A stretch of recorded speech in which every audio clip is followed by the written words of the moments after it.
Hey everybody, it's me again. I'm going to do a read aloud today, and today we're going to share IQ Goes to School. Okay, we've been working on building good reading habits, and what is that first one?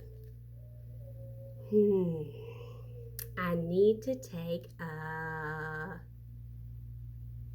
sneak peek. That's right. So I want to look at the cover.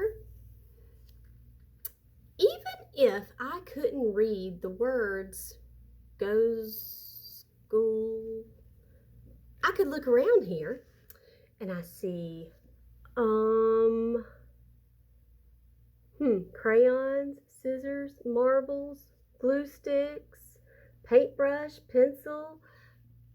You know what? That might help me to figure out the word school if it was a word that I might be having trouble with. And then I think, oh, well, hey, I guess this little mouse might be at a school. I don't know. I can take a sneak peek at the pictures. Oh, he definitely looks like he's going to be going to school.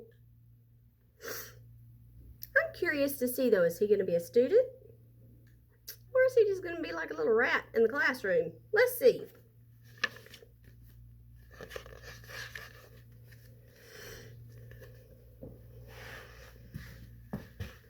September. IQ came to school on the first day. Children, said Mrs. Ferber, the teacher, this is IQ. He is our class pet. But IQ didn't want to be a class pet. He wanted to be a student.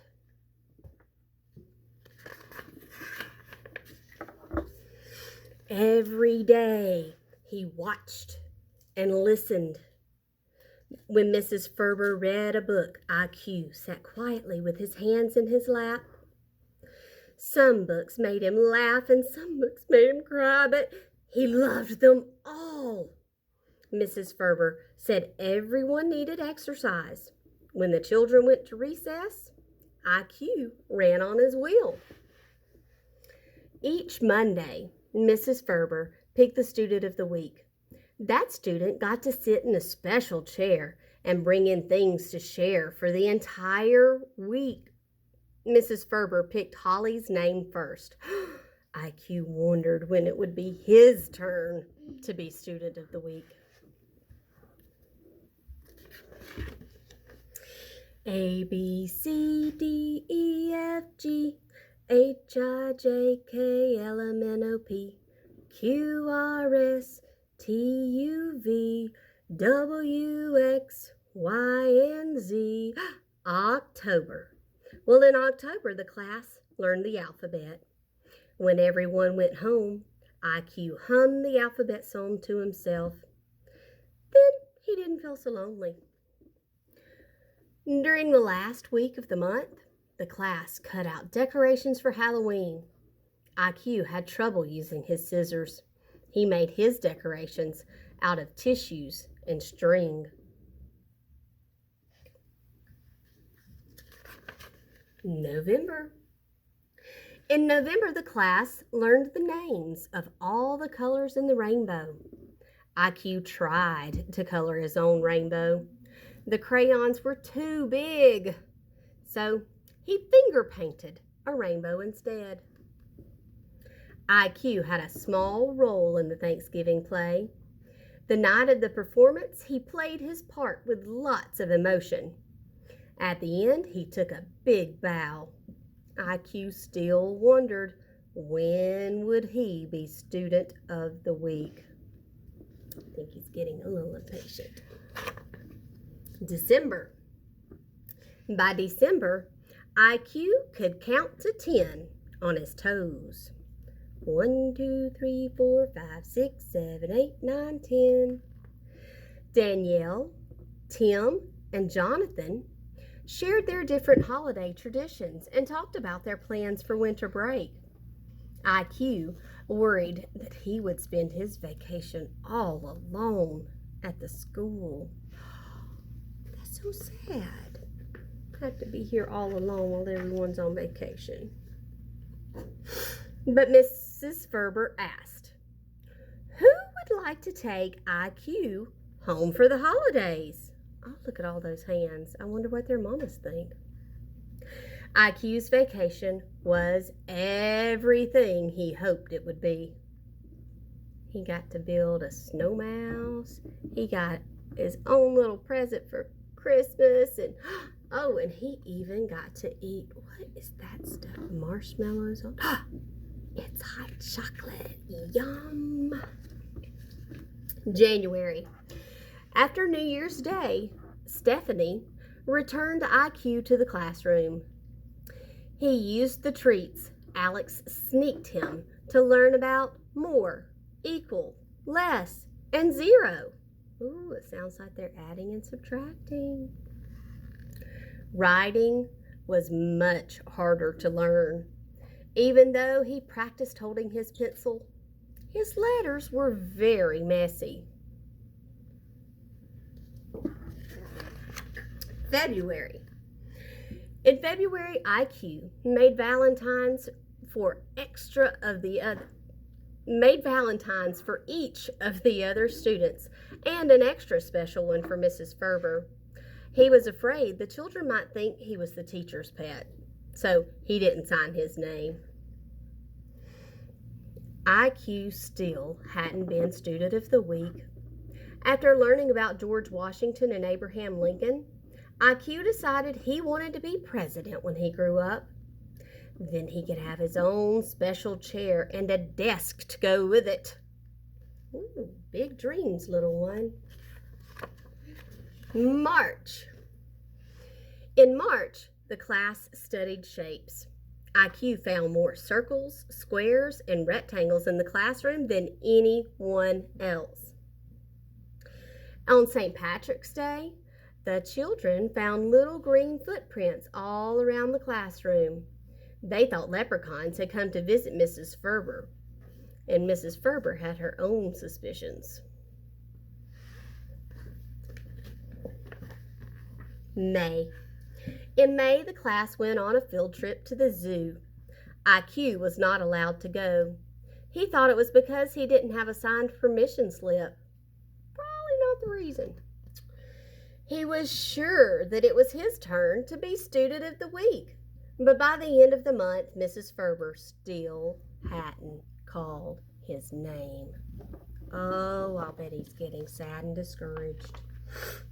Well, in June, there was only one more week of school left. Maybe Mrs. Ferber forgot to put my name in the Student of the Week bowl, thought IQ. He decided not to take any chances. On Monday, Mrs. Ferber reached into the bowl and pulled out a name. This week's Student of the Week is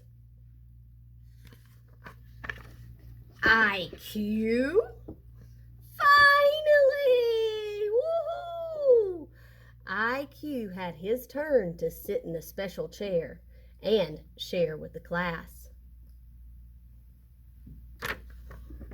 On the last day of school, the class had a party. Then the children talked about their plans for summer vacation. IQ was worried. He didn't have any plans. "Where is IQ going for the summer?" the children asked.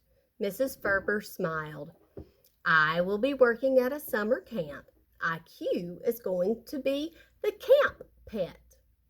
But IQ already knew he didn't want to be the camp pet. What do you think he wanted to be? Do you have any guesses what he wanted to be at the camp? He didn't want to be a pet. I guessed that one. IQ wanted to be a camper. I hope you enjoyed that cute story. IQ has lots of big plans for his future, that's for sure. And he definitely had a good attitude as well. He didn't get angry or upset when it wasn't his turn to be the Student of the Week. He just kept being patient, and he made it happen because he wrote his name down, put it in the bowl, and finally he got chosen at the end of the school year. All right, so now tell me, where is the setting? for the story. Where did the story take place?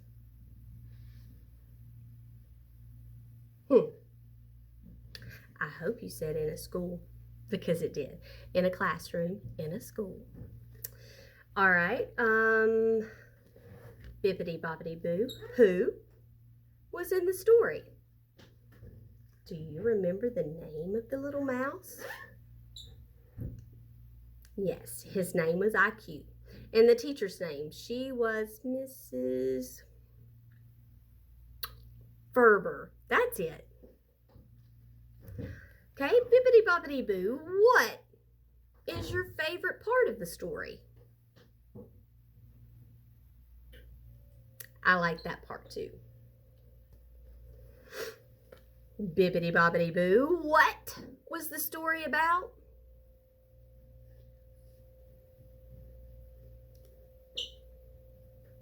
I don't mean to cut you off, but we got to move on to the next star. All right, bippity boppity boo, what was your favorite part?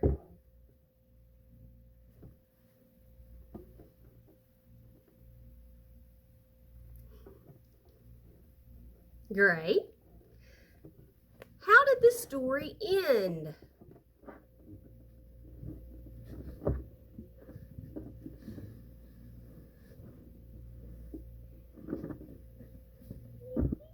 Okay. And now you have to use the knowledge that you already have and tell me what you think will happen next. Will he get the opportunity to be a camper?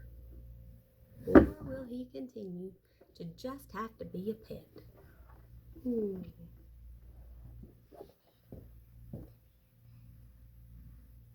Great idea.